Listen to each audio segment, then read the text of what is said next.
This podcast is brought to you by Bonus Room Productions and We Own This Town. I am Jason T. Meares, Esquire, and I'm Kelly Hoyle Bolick, and we are DIMAS Today. How's it going, Kelly? JT, it's been a little over 24 hours, and one reaction just wasn't enough for this new trailer. We had to come back on and record a little bit more, didn't we? We did. I'm just so excited. More stuff has been uncovered on the internet. We've done a little bit more digging. We've watched the trailer collectively 400 more times. It feels so good to have more Bill and Ted to look at and analyze. I'm so happy about it. Yep, and these are one of those moments where I appreciate the internet and all the tech savvy nerds that are out there to do a frame by frame review of this trailer, which I just don't even have the patience for, nor do I probably have the technology. Mm-hmm. Yeah. So I think the biggest thing that came out after we recorded our last episode, Win Butler from Arcade Fire is one of the folks from the future. Right. So he was right there wearing his patented flat brimmed hat. Mm-hmm. He didn't even have to change his outfit from being on stage playing with the band. Yeah, absolutely. So it was probably easy. It will be neat to see if any more folks, have cameos like that, or when that stuff gets revealed. I'm definitely looking forward to figuring that out. Yeah, I saw, Wikipedia has, Holland Taylor listed as the great leader, the most powerful person in the universe, and then they've got Win Butler listed as a member of the great leaders, but nobody else. So I did not recognize the split second you see anybody else in that lineup there, but we'll see. Yeah. And Wikipedia has confirmed, as we thought, that Kristen Schaal is playing Kelly, the messenger from the future, with a warning. So kind of a new Rufus, but they are going to be using archival footage of Rufus from the first two films to give Mr. Carlin a wink and a nod here, which I think is great. Yeah, and we've mentioned it before. It's all but confirmed that we're going to see the Circle K again. Oh man, I can't wait. I can't wait. The other thing, and this is kind of spoilerish, so if you are not into the spoiler stuff, maybe just go ahead and skip to the next episode, which will probably be about the Fast and the Furious. So somebody on the internet, and this is pretty much confirmed by Mr. Solomon, there's this footage of Bill and Ted shredding in front of a blue sparkly light, and it looks like it's a concert in front of everyone. Somebody was able to clean up that footage from the trailer, and in the background you see Ted's dad playing a clarinet while the boys are shredding. Yeah, I took another look, and I could definitely see where it said police captain or something. I think that's about all I was able to spot.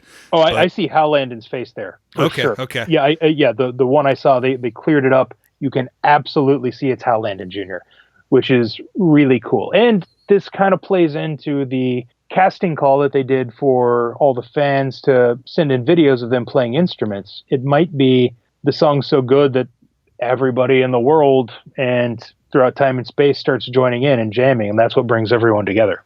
That makes perfect sense, especially with the video request that they did, and it sounds like so many of these people that did videos are definitely going to be in the movie, and I think that's really neat that they did that. I think it is too. I love it. It's funny. It kind of reminds me of the end of or the Truman Show, with our buddy Terry Camilleri and just all the various people watching the show throughout the movie, and now we get to do that with computers.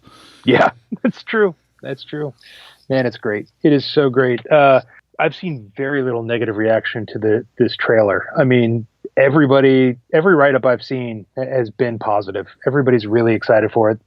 They really nail the tone. They give enough of the plot, like the inciting incident, and they've left enough magic. It's really cool. I did read something with Ed where he clarified that the daughters are actually going to be the ones traveling through time collecting historical personages for their dads to try and help them out. That's great to hear. Would explain, multiple phone booths or iterations of the time machine, right?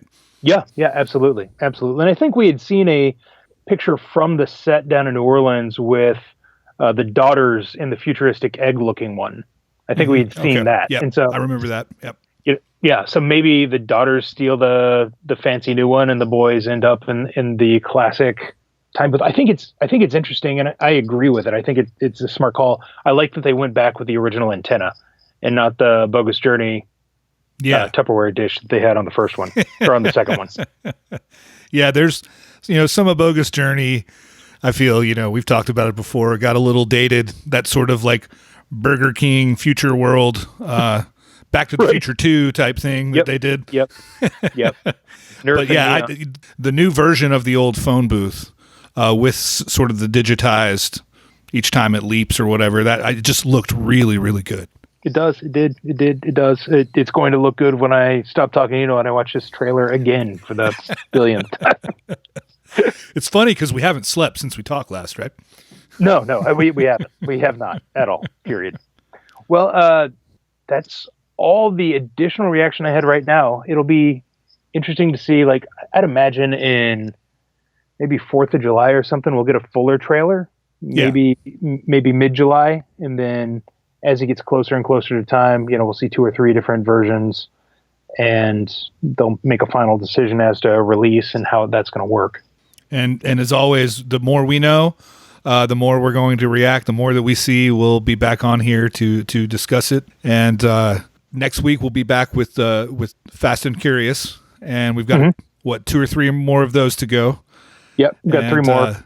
I'm chomping at the bit to watch the next one, the post Paul Walker world, and I can only imagine that we'll have a nice fitting tribute for Paul Walker here in a couple weeks.